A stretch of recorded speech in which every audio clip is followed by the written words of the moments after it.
The Target 12 investigators tracking a lot of news today, including the nomination of the state's newest lieutenant governor and where the state stands right now with vaccines. Target 12 investigator Eli Sherman is here to give us an update, and he joins us now live via Zoom. Hi, Eli. Hey guys, how's it going? Good. Great to have you here, Eli. At this point, we know that Providence City Council President Sabina Matos is Governor Dan Mckee's pick for lieutenant governor, and it's certainly been a process to get to this point.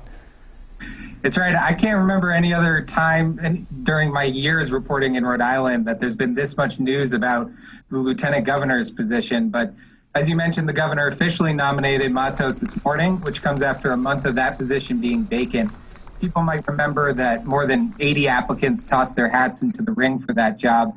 And the Matos pick has Rhode Island politicos buzzing today because of her move from city leadership to state leadership could have some far-reaching political implications in next year's election cycle. My colleague Steph Machado will have much more on that coming up at 5.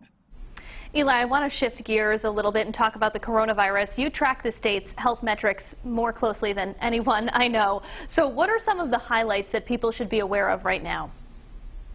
Yeah, two things, vaccines and infections. First with vaccines, about 1 of every 5 Rhode Islanders now has been fully vaccinated, which comes as a welcome sign to health officials who want to see that number grow as quickly as possible. But one area of concern that I'm hearing is with infections, which have started to grow again in Rhode Island. As you can see from the right-hand side of this chart, that the state is still pretty far below where we were at the second wave that happened around the new year. But average daily infections have now increased above 400 for the first time since February. And it appears clear at this point that that's due in part to the new and more contagious variants that are now spreading regionally and nationally. And Eli, on the topic of vaccines, there's certainly a degree of vaccine envy at this point. We are learning more about how quickly the state expects to get more people vaccinated. What can you tell us about that today? Yeah, that's right. Target 12 has been doing some number crunching with the state to try and see how quickly Rhode Island might reach that 70% threshold.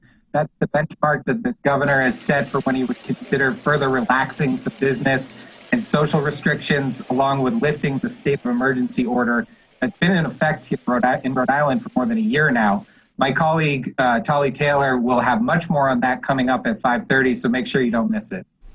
And Eli, for people who want to learn more about where the state stands right now with vaccination trends and infections, you have much more, including those interactive charts you've been updating every day right now on WPRI.com. Eli, thanks for joining us today. Thanks for having me.